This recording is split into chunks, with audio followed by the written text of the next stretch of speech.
Uncle, वो कोने पर रखी गुलाबी गुड़िया चाहिए मुझे। 100 रुपए की है ना? ये अल्फाज सुनकर मैंने पीछे मुड़कर उसे देखा। एक मासूम सा बच्चा मुट्ठी में कुछ दबाए मेरे दाएं तरफ खड़ा था। लगभग 7 साल उम्र होगी। पुराने से कमीज शलवार में मलबूस, जिस पर ग्रीस और तेल के धब्बे बड़े वाज़े नज़र आ रहे थे। चेहरे पर बला की मासूमियत और आंखों से जहानत अयां थी। देख नहीं रहा तू, गाहक खड़े हैं और ये गुड़िया अब महंगी हो गई है। 150 रुपये हैं तो निकाल, वरना चल दफा हो जा यहाँ से। सुबह सुबह नहुसत फैला रहा है दुकान में। सेलमैन ने टेढ़ा सा मुंह बनाकर जवाब क्या दिया, बच्चे का चेहरा ही मुरझा गया। ऐसा लगा जैसे उसे शॉक लग गया हो। वो बोझल कदमों से पीछे की तरफ सिरकने लगा। जी भाई साहब, और क्या दे दूं आपको? सालगिरह के लिए ये बारबी डॉल ज़रा देखिए, सिर्फ 2000 की है और इससे अच्छी पूरी मार्केट में नहीं मिलेगी। सेल्समैन मुझसे मुखातिब था, लेकिन मेरी नज़रें उस बच्चे पर जैसे टिक सी गईं।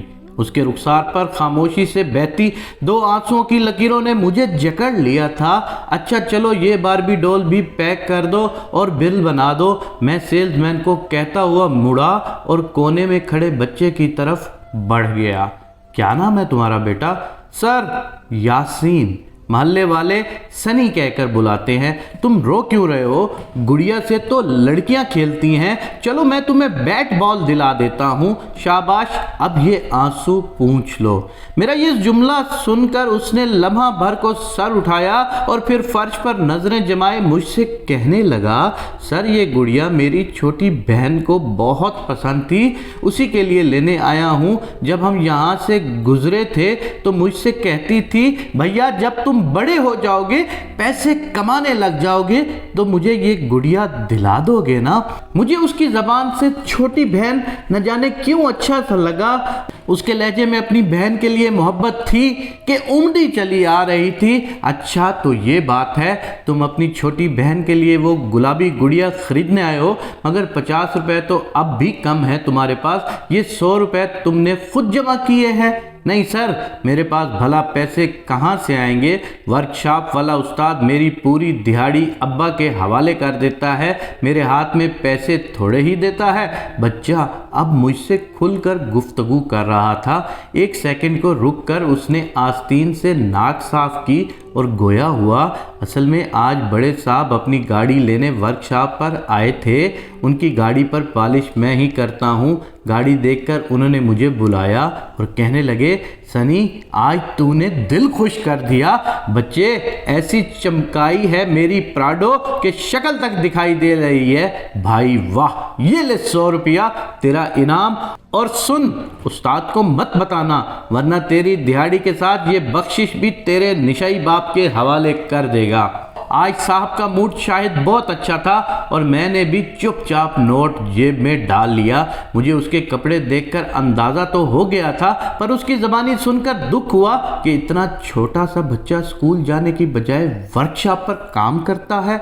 पर सर जी, अभी पिछले हफ्ते ही उस गुड़िया के दाम पूछ कर गया था। दुकान वाले अंकल ने 100 रुपये बताए थे, आज कहते हैं 150 रुपया निकालो।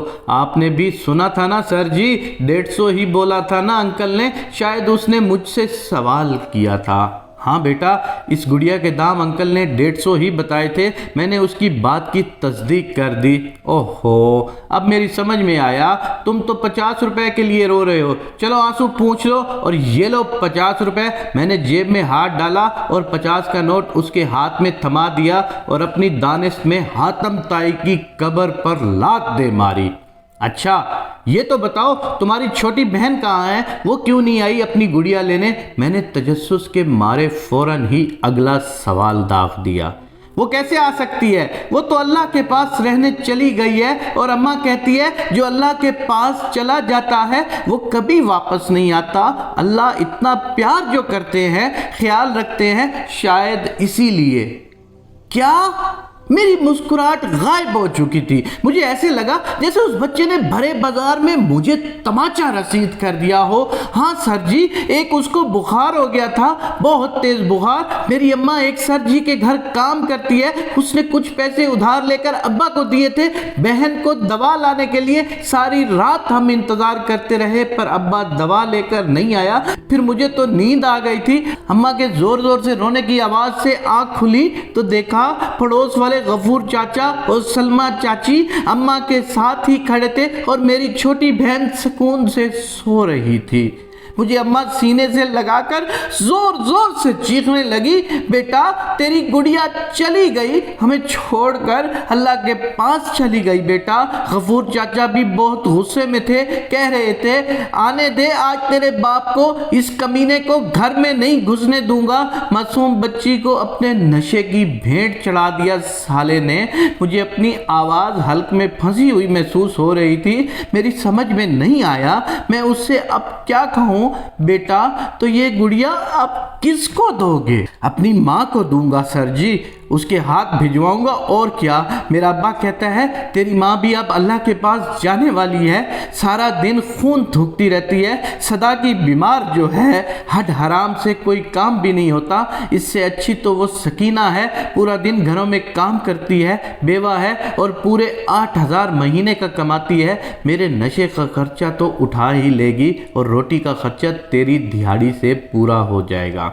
अच्छा सर जी, मैं अब चलता हूँ, मेरी छोटी बहन गुड़िया का इंतज़ार कर रही होगी, कहीं देर ना हो जाए और अम्मा भी अल्लाह के पास चली जाए। मैं दम साधे उसकी कहानी सुन रहा था, उसके अल्फाज बम बनकर मेरी समात पर गिर रहे थे। मेरे घर पहुंचने से पहले ही अगर अम्मा भी चली गई तो ये गुड़िया मेरी छोटी बहन को कौन पहुंचाएगा? आप बहुत अच्छे हैं सर जी, अल्लाह आपको बहुत इज्जत देगा। ये अल्फाज अदा करके वो काउंटर की तरफ बढ़ गया और उसकी आवाज़ सन्नाटे में गूंजने लगी। अंकल देखो पूरे 150 रुपए हैं अब मेरे पास, ये गुलाबी गुड़िया जल्दी से दे दो और हाँ एक अच्छे से थैले में डाल कर देना, बहुत दूर भेजना है इसे, जल्दी करो अंकल कहीं और देर ना हो जाए।